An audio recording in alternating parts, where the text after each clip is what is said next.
तो ये डीएनए, ये तो पता ही होता है। क्रोमोसोम, जीन, ये सारे इनकी डेफिनेशन मतलब इनकी समझ में आती है ना, हमारे लिए चैप्टर बहुत ही आसान हो जाएगा। तो भाई अब ये सेल है, सेल के अंदर न्यूक्लियस, न्यूक्लियस के अंदर डीएनए प्रेजेंट होता है, इतना हमें पता है। तो डीएनए पढ़ा हो गया। बात आती क्रोमोसोम की। क्रोमोसोम क्या होते हैं? क्रोमोसोम कुछ नहीं होते। अगर तुम्हारा ये मान लो ऐसे लंबा सा डीएनए है ना, ये डीएनए है, ठीक है, इसको फोल्ड करके जब मैं इस फॉर्म में बना दूंगा ना, जैसे ये देखो, ये ऐसे ऐसे, ये ऐसे ऐसे करके मैंने इस फॉर्म में बना दिया, इसको कहते हैं क्रोमोसोम। क्या हुआ, डीएनए को हमने कंडेंस कर दिया और एक शेप बना दी ऐसे, ठीक है, तो क्रोमोसोम हो गया। अब आती बारी जीन की। अब जीन क्या होता है? ये डीएनए है, डीएनए का कोई भी पार्ट जो किसी पर्टिकुलर चीज के लिए कोड करेगा। तो अब ये डीएनए बेसिकली आरएनए बनाता है, आरएनए से प्रोटीन बनता है। तो अब ऐसा तो जरूरी नहीं है कि हर डीएनए, पूरा का पूरा डीएनए प्रोटीन बने। नहीं, कुछ पर्टिकुलर डीएनए होता है, वो ही प्रोटीन बनाता है। तो जीन का लिख सकते हैं कोड फॉर प्रोटीन, ना भी करें प्रोटीन के लिए कोड। अगर डेफिनेशन मारोगे तो ये मान लो कि सीक्वेंस ऑफ न्यूक्लियोटाइड, क्योंकि जब हम डीएनए पढ़ेंगे तो हम पढ़ेंगे वो एक सीक्वेंस होता है न्यूक्लियोटाइड का। न्यूक्लियोटाइड में नाइट्रोजनस बेस, शुगर और फॉस्फेट, ये तीन चीज आती है, ठीक है। तो जैसे ये है ना, इसको खोल देंगे थोड़ा बहुत, अच्छे से स्ट्रक्चर देखेंगे तो हमें उसे न्यूक्लियोटाइड बोलते हैं। तो नाइट्रोजनस बेस क्या होता है? ये ATCG, ये नाइट्रोजनस बेस होता है। और शुगर में डीएनए के लिए अलग शुगर होती है, आरएनए के लिए अलग शुगर होती है, ठीक है। राइबोज इसके लिए डायोक्सीराइबोज के लिए एक फॉस्फेट प्रेजेंट होता है। तो ये अपना न्यूक्लियोटाइड होता है पूरा। ये आगे पढ़ेंगे हम वापस। तो जीन को क्या कह सकते हैं? ये पर्टिकुलर सेगमेंट डीएनए का, या ऐसे लिख दो sequence of nucleotide is called gene, ठीक है। जीन की बात होगी। अब आते कैरेक्टर पे।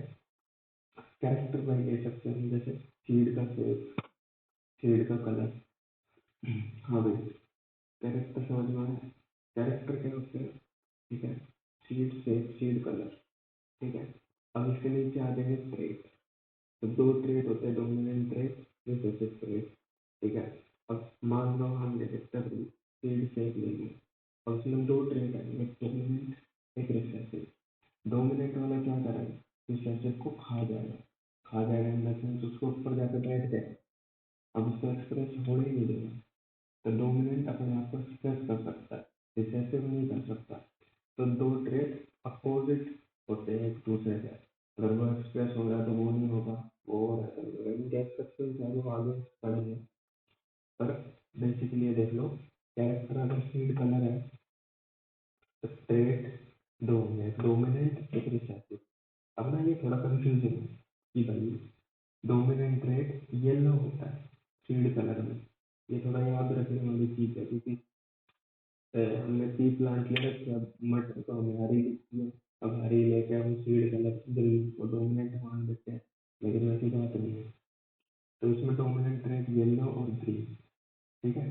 तो येलो इसके ऊपर बैठ सकता है, ग्रीन को सप्रेस कर देगा और येलो दिखाई देगा अगर ये डोमिनेंट ट्रेट प्रेजेंट है तो।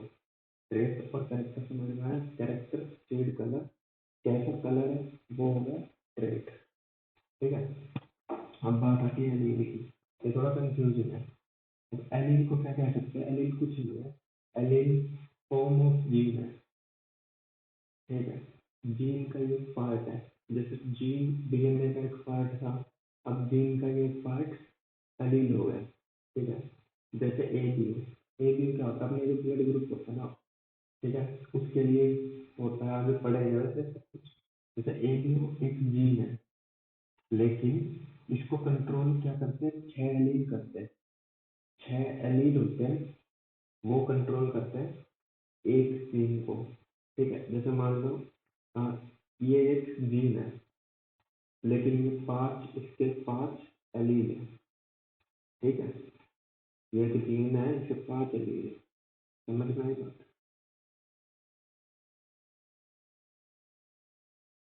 मेंडल भाई साहब, तो इन्होंने स्टडी करी। अब इन्होंने पर्टिकुलर पॉइंट्स, इनके स्टडी के पर्टिकुलर पॉइंट्स, भाई इन्होंने गार्डन की तरह स्टडी, ठीक है।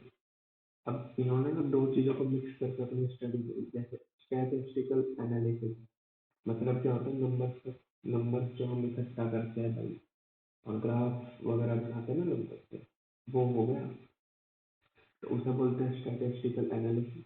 प्लस मैथमेटिकल लॉजिक लगाए इन्होंने पहली बार बायोलॉजी, ठीक है। तो इसने इन दोनों को कंबाइन करके अपनी स्टडी बनाई। क्या क्या, लार्ज सैम्पलिंग साइज, इससे क्या होगा भाई, तुम्हारे जो भी छोटे मोटे फॉल्ट होते हैं ना, वो साइड में हो जाएंगे, जो भी मेन चीज होगी निकल के आएगी। जब तुम ज्यादा नोट्स में लेते हो तो एरर पड़ते हैं ना फिजिक्स में, वो कम हो जाते हैं, ज्यादा बार रिपीट करते हैं एक्सपेरिमेंट। वैसे ही सेम चीज इसमें लगाई, ठीक है। अब इसमें ना 14 ट्रू ब्रीडिंग वेराइटी सेलेक्ट करी। अब बात ये आती है ट्रू ब्रीडिंग होती क्या है। ट्रू ब्रीडिंग भाई, अगर किसी प्लांट का तुम लगातार सेल्फ पोलिनेशन, अब सेल्फ पोलिनेशन क्या होता है, उसी का पोलन ग्रेन और उसी की ओवरी में फ्यूजन हो गया, ठीक है। सेल्फ पोलिनेशन किसी का कराते रहोगे तो तुम्हें stable trait express, gene express मिल जाएगा। तो जब स्टेबल ट्रेट मिल जाएगा उसमें पता लग जाएगा कि भाई हाँ, वो ये ट्रेट एक्सप्रेस करता है और बाकी कुछ और नहीं करता फालतू का, ठीक है। ये इसमें कुछ म्यूटेशन नहीं है, कुछ नहीं है, बिल्कुल प्योर है। जैसे बंदा होता है ना, कभी गुस्से में है, कभी खुश है, वैसा नहीं। जब बंदा नॉर्मल है तो कैसा है, वो वाली चीज आ जाती है ट्रू ब्रीडिंग से। तो जो कैरेक्टर्स है वो ही एक्सप्रेस होंगे। अब ना, अब ये हम, इसका मतलब होता है मेल, इसका मतलब होता है फीमेल। तो हमने एक मेल प्लांट लिया जो कि टोल है, एक फीमेल प्लांट लिया जो कि डुअर्फ है, ठीक है। टोल के लिए हम कैपिटल लेटर यूज करते हैं और डोज के लिए हम स्मॉल लेटर यूज करते हैं। अब यहाँ डी नहीं लिख देंगे उठा के, तो मतलब नहीं रह जाएगा, उससे कॉम्प्लिकेट हो जाएगी चीज। तो टोल के लिए हम कैपिटल टी स्मॉल, डोज के लिए स्मॉल टी क्रॉस कर दिया। अब ये पता क्या है, इसको अगर पूरे को बोलेंगे ना तो ये एलिलिक पेयर है, ठीक है। लेकिन इसमें एलिलिक सिंगल टी है,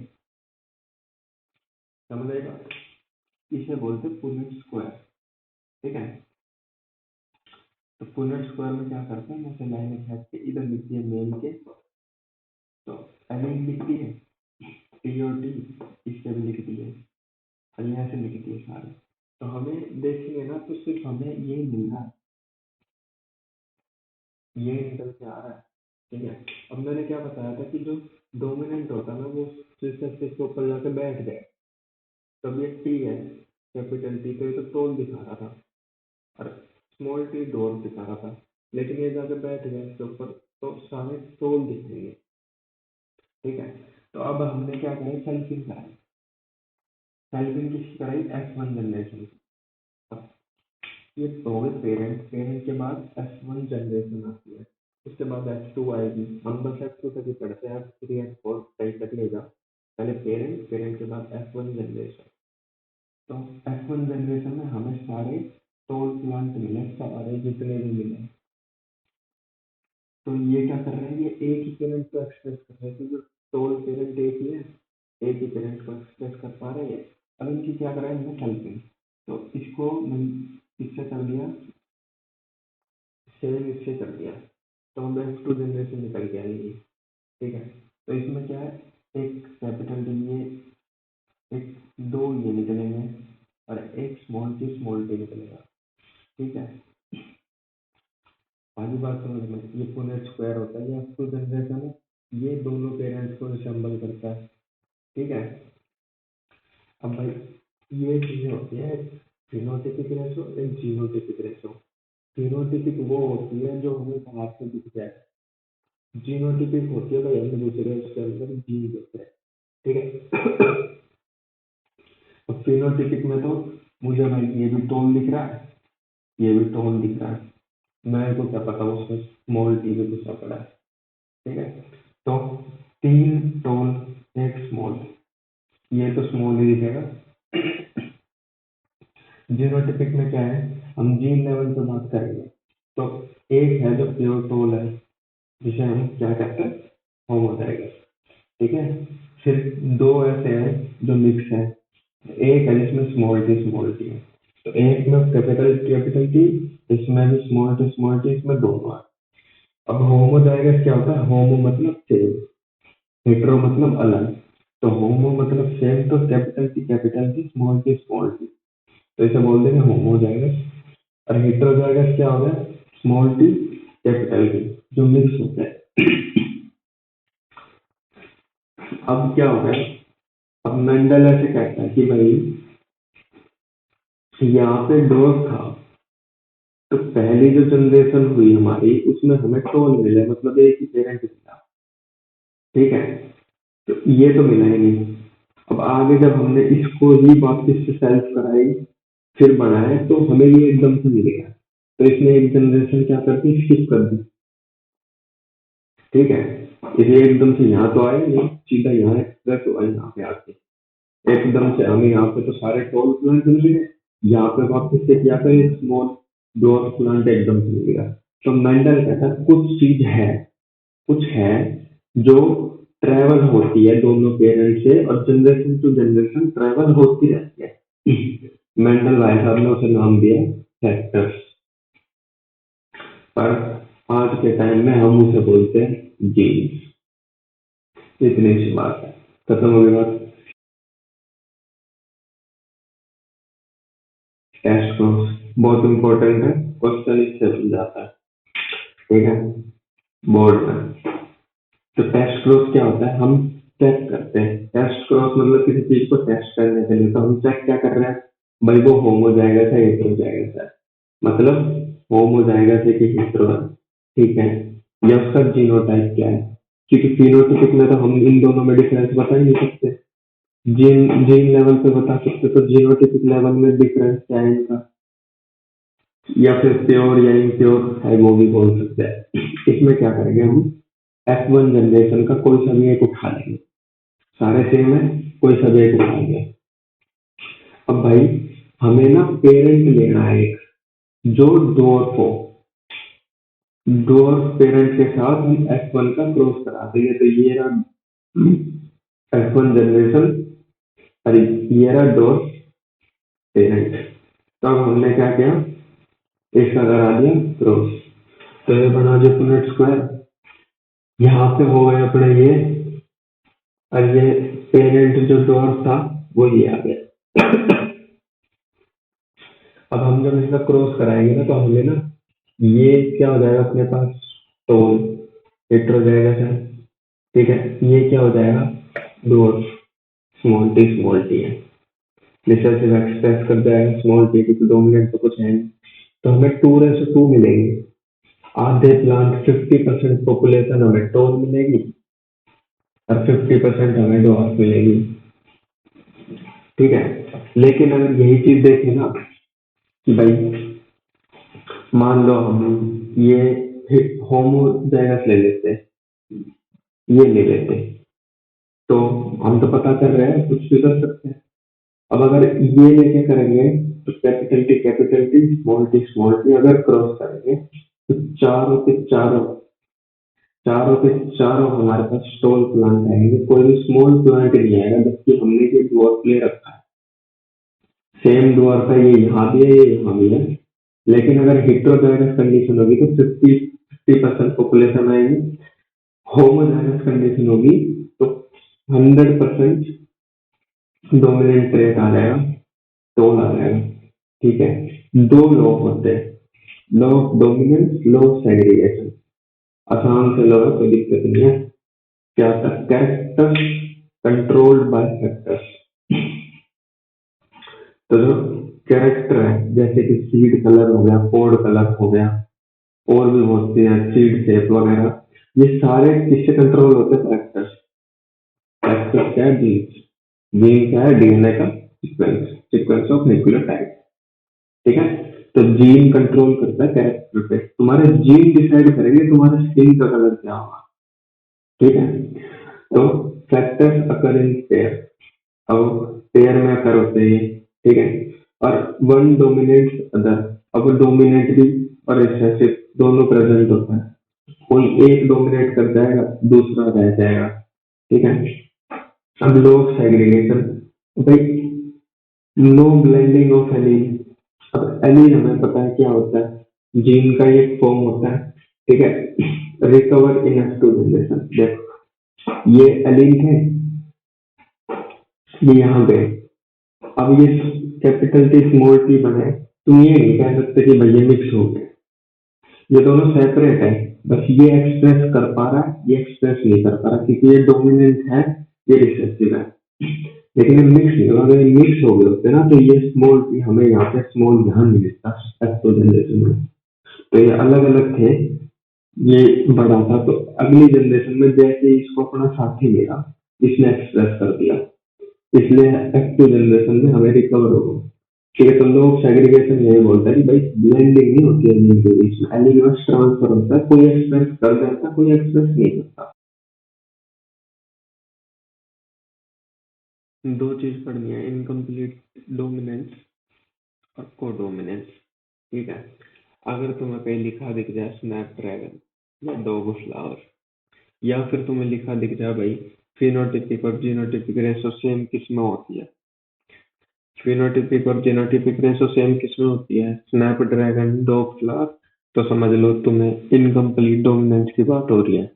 ठीक है। इनकम्प्लीट डोमिनेंस में क्या होता है, पेरेंट है, ठीक है, एक रेड ले लिया, एक व्हाइट ले लिया, फ्लावर था हमारे पास, एक रेड कलर का फ्लावर था, एक व्हाइट कलर का फ्लावर था।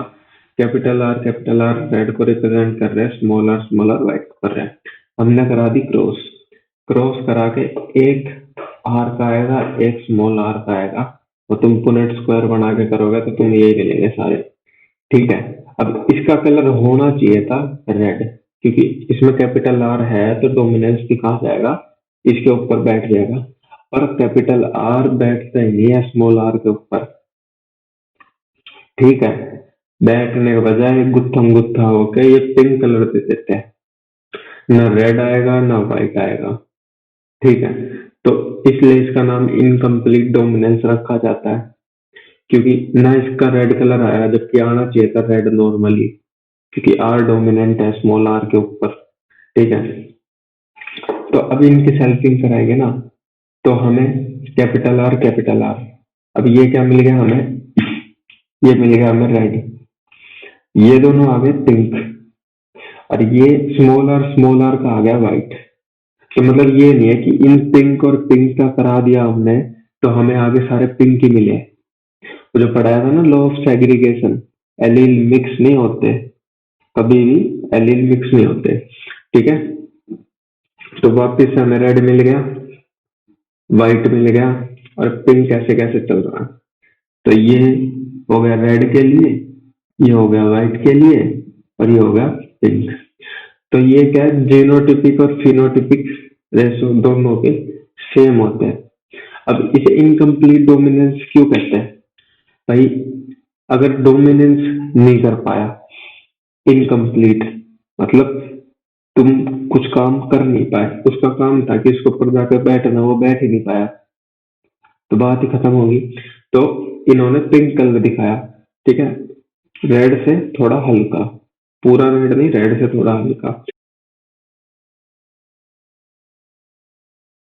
अब अगर बात करें कोडोमिनेंस की, तो भाई ए बी, कोडोमिनेंस का पहले तो एग्जांपल ब्लड है। ठीक है। हमारा ह्यूमन का जो ब्लड है ना, ब्लड ग्रुप, वो है। तो ए बी ओ क्या है, ए बी ओ एक जीन है।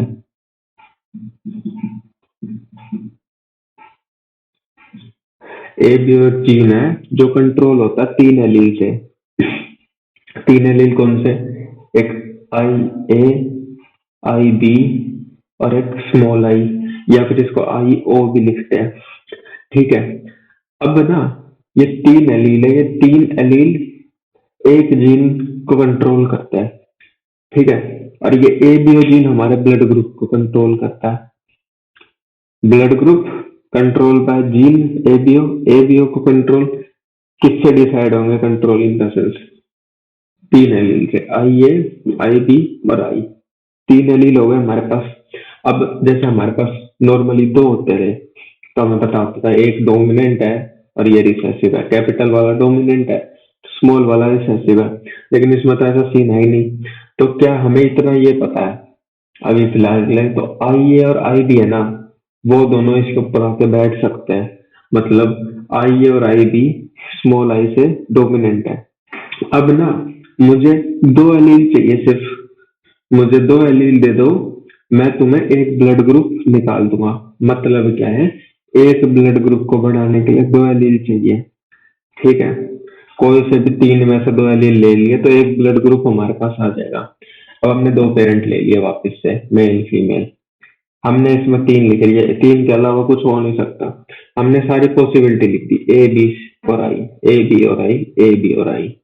हमने क्रॉस कर दिए, मिला दिए। अब इसमें से कुछ वापस से डबल दिख रहे थे, जैसे मैथ्स में होता ना वैसे सेम दिख रहा था। जैसे ये, हाँ ये रहा, ये और ये सेम है, जो फाइनली हमारे पास आया वो ये आए, I A I A, I A I E, I A I, I B B, I B I और आई आई। तो अब ये आई आई से शुरू कर देते हैं। अब ये क्या है, ये तो भाई है ही रिसेसिव, तो रिसेसिव ट्रेट ही दिखा जाएगा, ठीक है। तो ये हमें ब्लड ग्रुप देता है ओ, ठीक है। अब आते हैं आइए आइए, तो भाई ये क्या दिखाएंगे, ये ए दिखाएंगे, क्योंकि दोनों डोमिनेंट है और दोनों सेम है, सिमिलर है, क्यों लड़ेंगे आपस में। अब ऐसे बी का हो जाएगा, ठीक है। तो ये तो होगी भाई खुशी खुशी, इनके सारा सब कुछ हो गया। अब एक दूसरे के ऊपर बैठा देते हैं इनको। आई ये जाके बैठ जाएगा आई पे, तो आई दब गया, बचा क्या, ए। ऐसे ही आई भी बैठ जाएगा आई पे, अब बचा क्या, बी, ठीक है। बात रहेगी इसकी, ये भाई साहब थोड़ा तगड़ा खिलाड़ी है, इसलिए इसमें को डोमिनेंस पड़ रहा है इसके लिए, ठीक है। अब हमें तो बस इतना सा पता है कि भाई आई ए और आई बी डोमिनेंट है स्मॉल आई के ऊपर, लेकिन आई ए और आई बी के बारे में तो बताया नहीं। बात ऐसी है, आई ए और आई बी दोनों आपस में इक्वली डोमिनेंट है, ठीक है। मतलब ये है कि अगर ये दिखाएगा तो ये भी दिखाएगा, लेकिन ये आपस में लड़ेंगे नहीं। इसमें क्या होगा, ये भी भागे जाएगा, ये भी साथ में भागेगा, मतलब एक्सप्रेस ये भी करेगा और ये भी करेगा। दोनों एक्सप्रेस करेंगे तो कहेंगे को डोमिनेंस, मतलब दो जने डोमिनेंस दिखा रहे, को डोमिनेंस, दोनों की डोमिनेंस है, इसकी भी है इसकी भी है, ठीक है। तो अब क्या हुआ, ए की डोमिनेंस तो लिख दिया ए, बी की डोमिनेंस तो लिख दिया बी, तो ब्लड ग्रुप बन गया हमारे पास ए बी, ठीक है। ये जो एग्जाम्पल है ना, ये मल्टीपल एलील का है, क्योंकि इसमें तीन एलील यूज करती है। अगर हम इसमें दो एलील यूज करते, क्योंकि आगे दो एलील यूज करते आ रहे हैं, पर इसमें हमने तीन एलील यूज कर दिए। अब एक एग्जाम्पल है एनसीईआरटी में, starch synthesis in P plant. तो जो starch synthesis in P plant है ना, उसमें स्टार्च का जो सिंथेसिस हो रहा है पी प्लांट में, उस पर थोड़े से देख रहे हैं, उसमें भी हमें कुछ इंटरेस्टिंग चीज मिल गया। एक पेरेंट ले लिया, होमोजाइगस, ये भी होमोजाइगस, ठीक है। ये डोमिनेंट, ये रिसेसिव। तो भाई इसमें तीन क्वालिटी है, एक तो ये राउंड है, ये रिंकल्ड है, इसका सीड जो है, इसका सीड राउंड है, इसका रिंकल्ड है। ये लार्ज ग्रेन साइज है, ठीक है। इसमें जो स्टार्च ग्रेन है ना वो लार्ज है, इसका स्मॉलर है, मतलब सीड छोटा है स्टार्च का इसमें, और बड़ा है इसमें, कैपिटल कैपिटल। अब सिंथेसिस भी गुड है, इसमें लेस एफिशिएंसी है। अब जो हमने इनकी सेल्फिंग कराई ना, तो ये ऐसे आया, कैपिटल बी स्मॉल बी, जो इसकी है F1 जनरेशन आई है, ये पेरेंट थी, ठीक है। अब होना तो क्या चाहिए, कैपिटल बी है, डोमिनेट है, तो सारे कैरेक्टर आ जाने चाहिए, लेकिन ऐसा होता नहीं है, होता तो हम पढ़ नहीं रहे होते हैं। अब क्या भाई, राउंड है, बड़े शरीर तरीके से ये राउंड बन गया, क्योंकि ये डोमिनेंट था, ये उसके ऊपर जाके बैठ गया, ये अपना राउंड आ गया। ठीक है, अब दिक्कत है ना, ये इसमें लार्ज ग्रेन साइज था, इसमें स्मॉलर था। जो स्टार्च ग्रेन था ना, इसमें बहुत बड़ा था, इसमें छोटा था, क्योंकि डोमिनेंट था, ये रिसेसिव था। अब ये यहाँ है ना, तो या तो बड़ा होना चाहिए था या छोटा, वैसे होना तो बड़ा ही चाहिए था, लेकिन ये दोनों में होके क्या हो गया, बीच क्या हो गया, ना वो पूरा छोटा बना ना वो पूरा बड़ा बना, इंटरमीडिएट साइज स्टार्च ग्रेन बन गया। तो कोडोमिनेंस दिखा गया ये फिर से। ठीक है, उसने उसने बड़ा का भी दिखाया, स्मॉल का भी, और ये बीच का साइज बना के कोडोमिनेंस बढ़ा गया। तो इसमें क्या होता है, जो एक जीन है ना, वो एक से ज्यादा प्रोडक्ट को कंट्रोल कर रहा है। नॉर्मली एक जीन जैसे ब्लड ग्रुप को कर लिया कंट्रोल, सीड कलर को कर लिया, सीड शेप को कर लिया, लेकिन ये एक को नहीं कर रहा है, ये एक से ज्यादा को कर रहा है।